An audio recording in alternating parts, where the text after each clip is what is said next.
You know how some songs just stay with you? Not because the radio played them to death, but because something about them got under your skin and never left. The 1970s had a lot of those. Famous songs, sure, but also a whole other layer of music that most people walked right past. Songs that didn't top the charts, didn't get the covers, didn't get the documentaries, but quietly, steadily, they changed the way music was made, felt, and heard. These are the 12 underrated 70s songs that quietly changed music forever. Number 12, Parallelogram by Linda Perhacs, 1970. Linda Perhacs was a dental hygienist living in Topanga Canyon, California. She wasn't chasing a record deal. She wasn't trying to be famous. She wrote songs in her spare time, and in 1970, she recorded her debut album, Parallelograms, almost by accident, after a chance encounter with film composer Leonard Rosenman, who helped her get it made. The title track off that album, Parallelogram, was unlike anything else being released at the time. Perhacs layered her own voice into dense, overlapping harmonics, almost like a choir of one. She treated sound not as melody alone, but as texture, using studio techniques to create something that felt genuinely otherworldly. Most professional studios weren't attempting anything like it, and she was doing it semi-independently. The album sold almost nothing. Perhacs went back to her dental practice, and the record disappeared until the late 1990s, when reissue enthusiasts rediscovered it. By then, it had quietly found its way to a generation of artists drawn to psychedelic folk, experimental pop, and layered vocal arrangements. Musicians, including Devendra Banhart and Joanna Newsom, have cited her as a direct influence. She returned to recording in 2014, over 4 decades after that debut. What Parallelogram showed was that a single voice treated creatively in a studio could become something symphonic. Perhacs did it largely on her own, with little fanfare, and almost no one noticed at the time. There was no promotional budget, no label machinery behind her, no radio support. The record just existed, and for a long time, it was as if it barely did. That didn't stop the idea from traveling, though. Ideas like that rarely stay put. Number 11, The Revolution Will Not Be Televised by Gil Scott-Heron, 1970. You will not be able to plug in, turn on, and cop out. Gil Scott-Heron released this track in 1970, first as a spoken word performance with sparse percussion, then in a fuller band arrangement in 1971. Either way, it arrived like a signal from somewhere ahead. Scott-Heron was a poet first. He had studied at Lincoln University in Pennsylvania, the same institution Langston Hughes attended, which is part of why Scott-Heron chose it, and later earned a master's degree in creative writing from Johns Hopkins University. That background shaped everything about how he composed.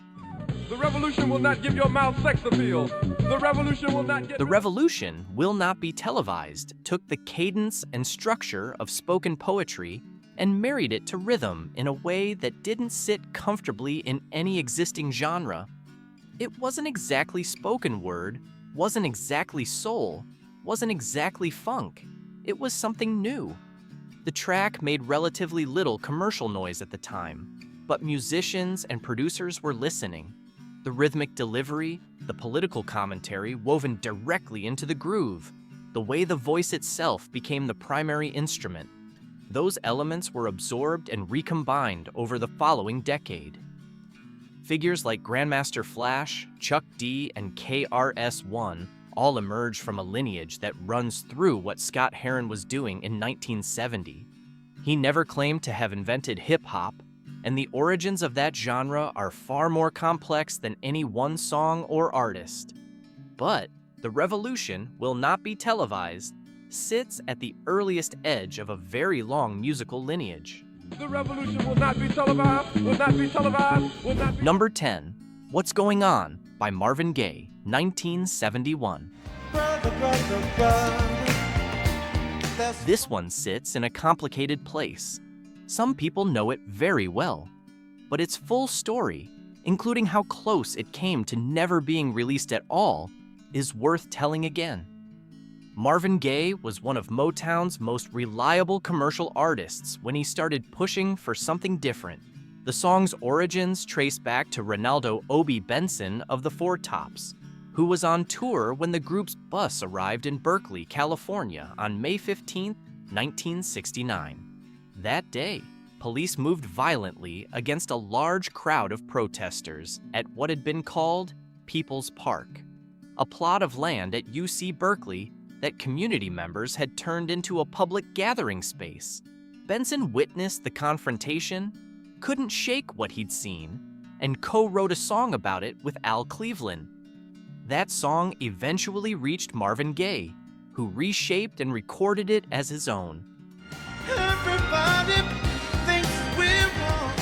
Gaye expanded the concept into something far larger, a song cycle dealing with the Vietnam War, poverty, drug addiction, and environmental destruction. Motown founder Berry Gordy initially refused to release it. He thought political music wouldn't sell. Gaye pushed back hard, and Gordy eventually relented. The title track came out in January 1971, and within weeks became one of the fastest-selling singles in Motown's history up to that point.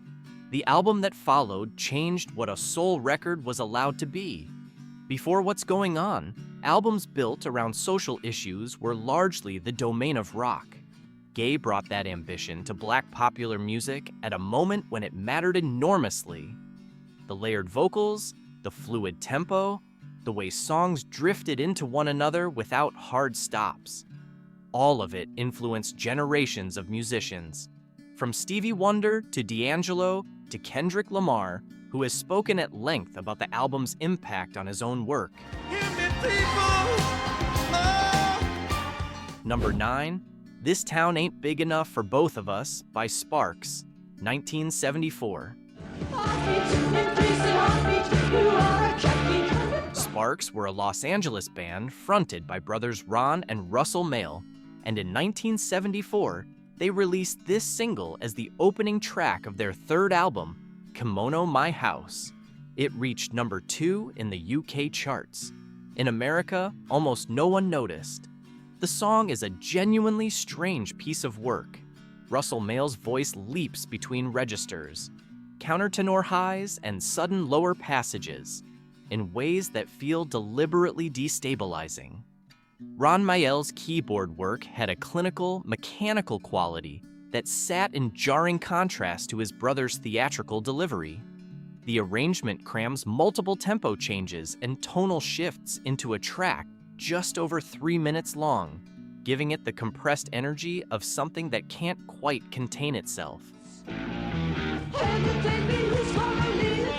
At the time, it was too odd for American radio and too theatrical for most rock audiences, but it landed squarely in the ears of musicians who were already thinking about what came next.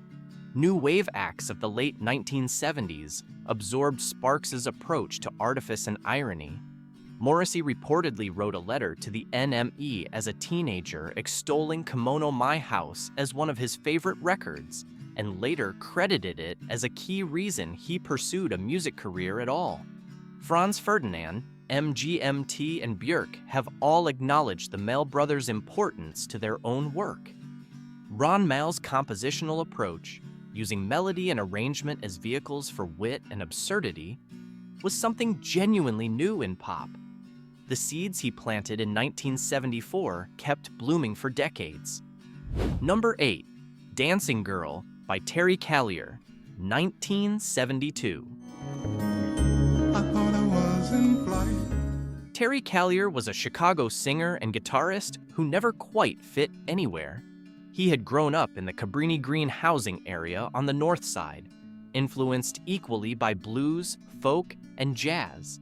And when he started recording seriously in the early 1970s, those influences tangled together in ways that didn't match anything else on the radio. Dancing Girl opens his 1972 album What Color Is Love and runs nearly 9 minutes.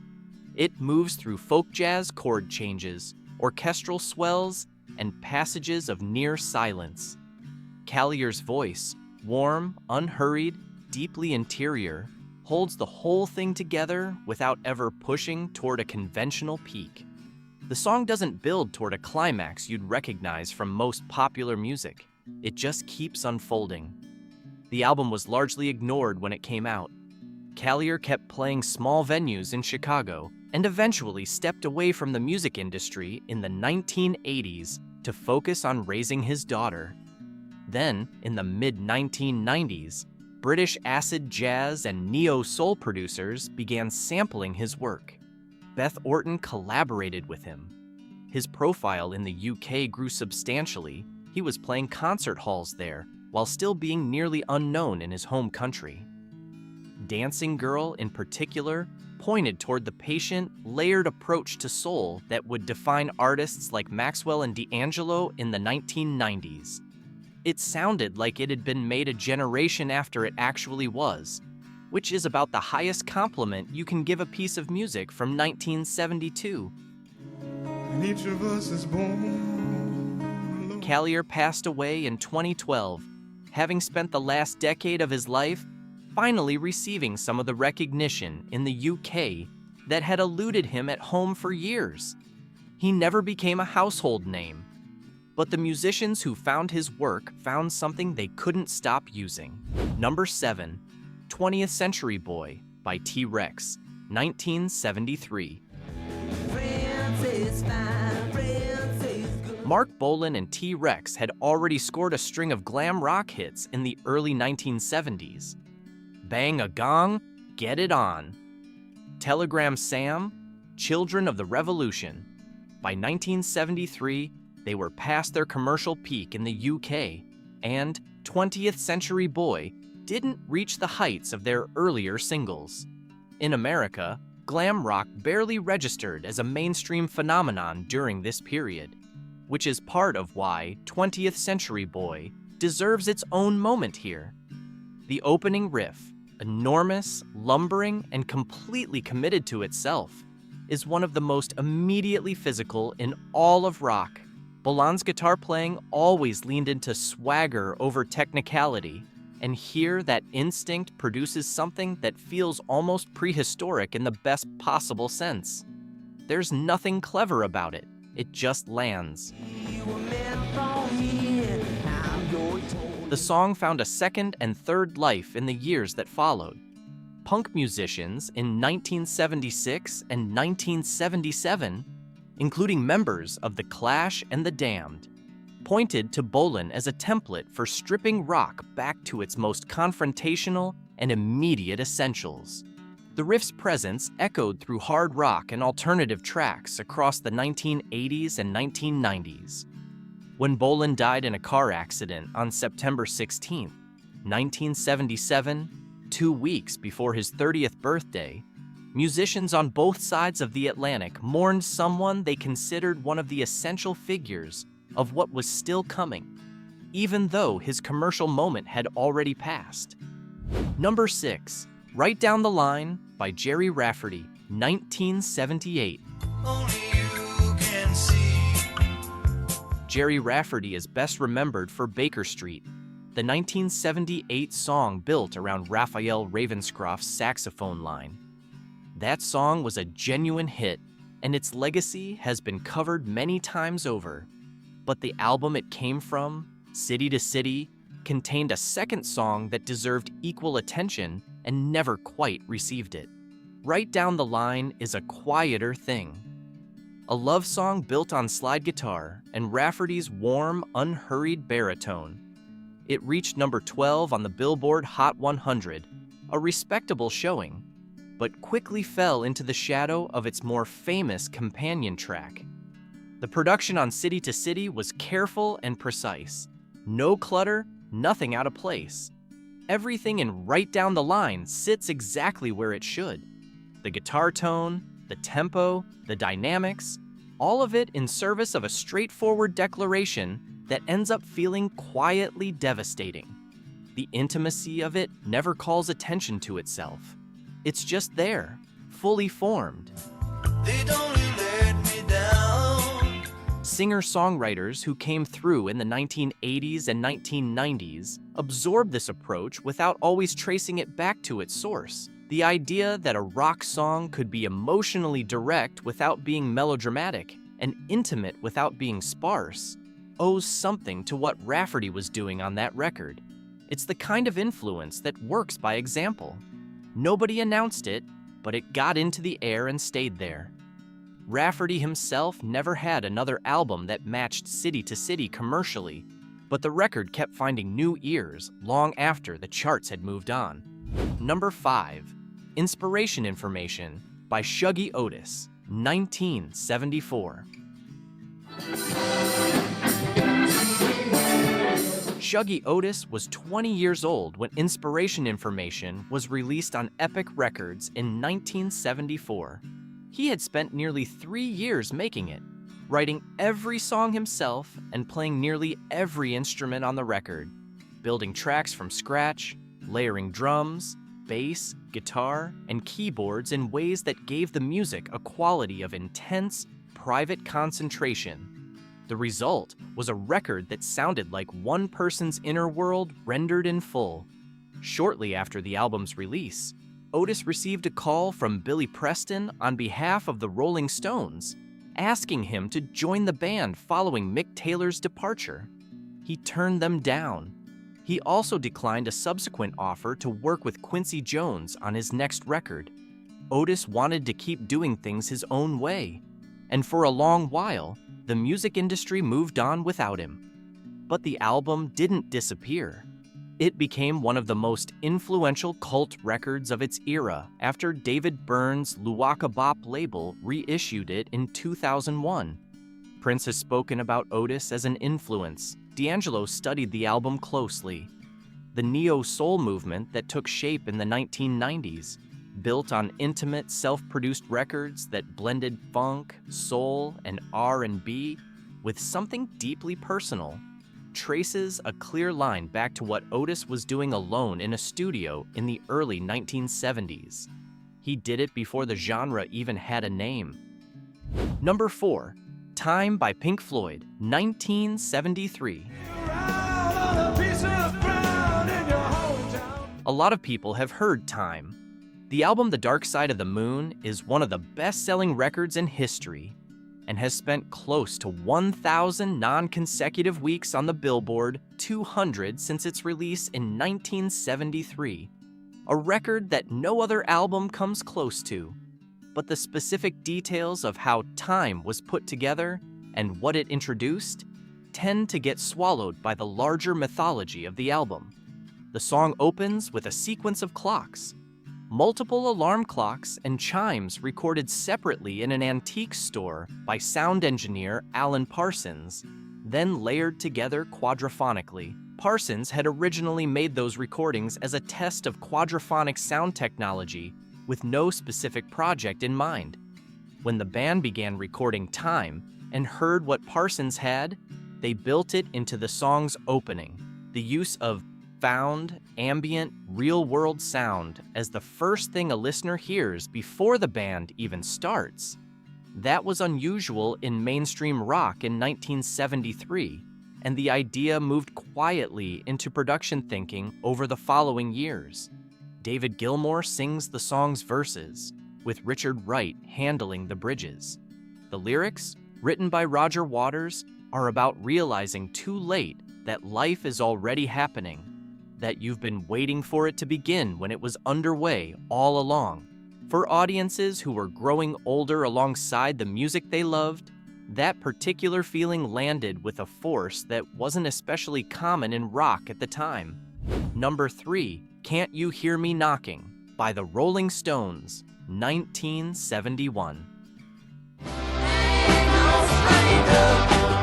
The Rolling Stones were never underrated, but this particular song from the Sticky Fingers album has spent 50 years being overshadowed by its neighbors, Brown Sugar, Wild Horses, Sister Morphine, and that shadow has obscured something genuinely unusual about it.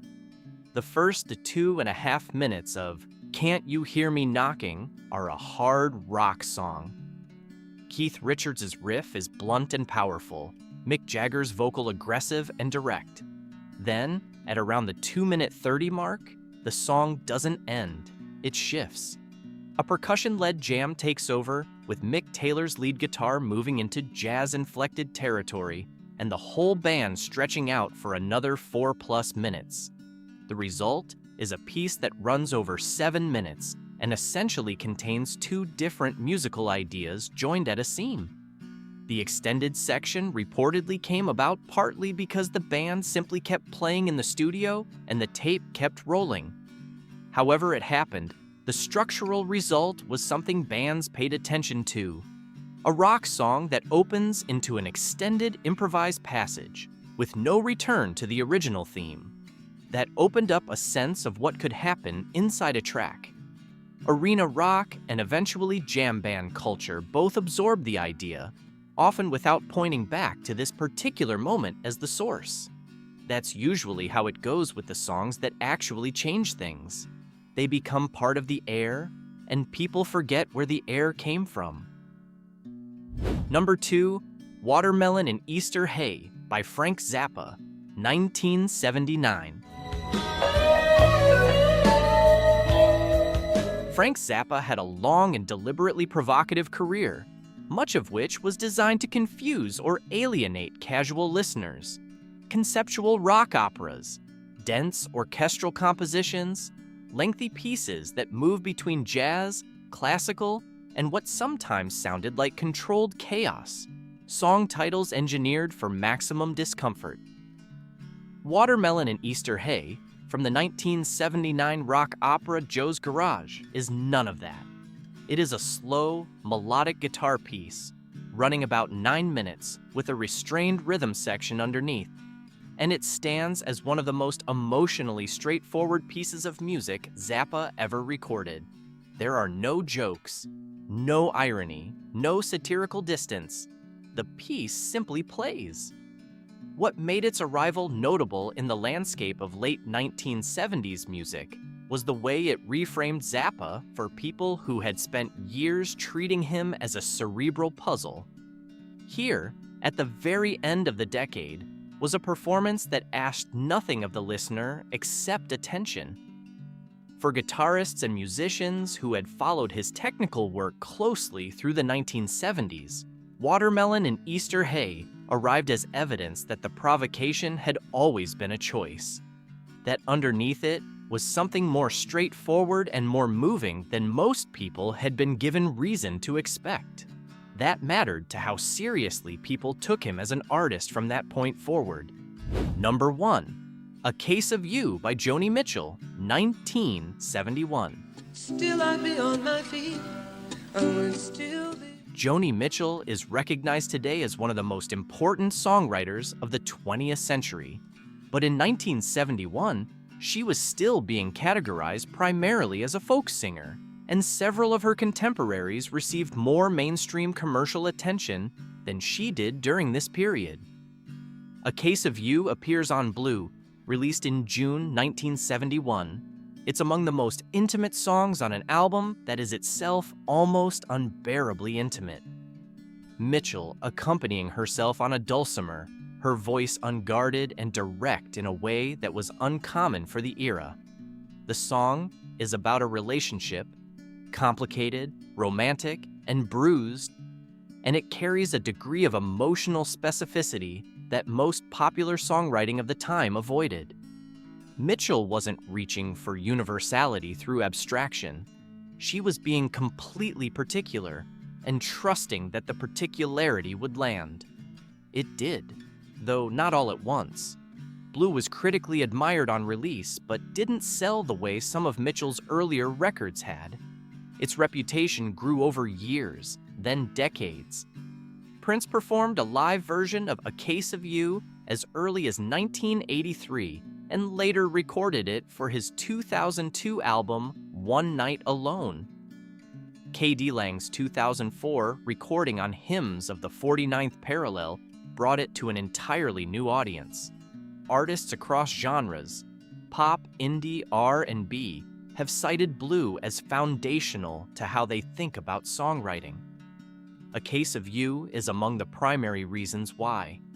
What Mitchell showed on that album was that treating the personal with total seriousness was its own kind of artistic ambition.